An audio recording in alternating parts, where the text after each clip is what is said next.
Harry Kane scores on Tottenham return but unable to pull off a rescue attempt at Burnley.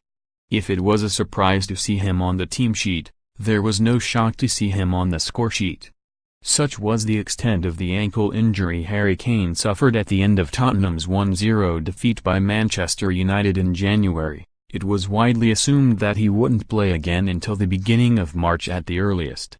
More fool us. Kane has made a habit of defying medical bulletins, and once he had returned to full training, there was never going to be any chance that Mauricio Pochettino would be able to hold him back. Not now. Not with the stakes so high.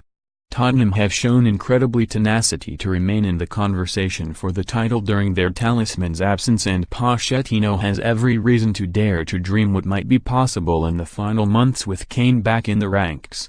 So here he was, on a brisk day in the foothills of East Lancashire, ready and able to kickstart an assault on Manchester City and Liverpool. The spin-off from a personal point of view is going head-to-head with Sergio Aguero and Mohamed Salah for the Golden Boot.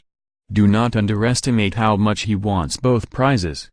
Pochettino once described Kane as being a killer in the mold of the great Argentine Gabriel Batista, a single-minded striker who, no matter what, wants goals and victories. You saw that in the 16th minute at Turf Moor. Kane had eased himself into the opening exchanges, looking a little pottery in his movements, but there came a point when enough was enough and he was determined to get back to doing what he does best. A ball from Harry Winks opened Burnley's defence and Kane was away, drifting out of the reach of three claret and blue shirts.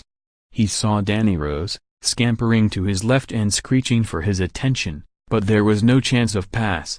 Kane elected to shot, his drive skidding just wide. It was as if that provided him with the confidence. Soon, Kane was back down by his own corner flag, demanding he be given the ball to launch attacks. Among his many qualities, his desire to work and inspire those around him should not be taken for granted. This was a difficult contest, the kind in which leadership was required, and determination was bursting out of Kane. Every time he got around the 18-yard box, you could see him sizing up the prospects of a shooting opportunity. In the 50th minute, for instance, he was 30 yards out, but it did not stop him unleashing a drive that dipped and swerved and looked to be headed to the top corner until Tom Heaton flung himself to his right to repel the danger. The England colleagues exchanged smiles of respect. Eventually, Kane found a way past Heaton, reacting first to Rose's long throw and racing away from Phil Bardsley and Ben Mee to convert his 15th goal of the campaign. It was a strike that restored parity and, you felt, would provide Tottenham with a springboard. Instead, though, they faltered. Too many of Kane's colleagues did not have the influence Pochettino would have hoped. Son, who minutes, for one, was surprisingly subdued, and as the steam ran out, Burnley pounced and inflicted what could be a one defeat too many.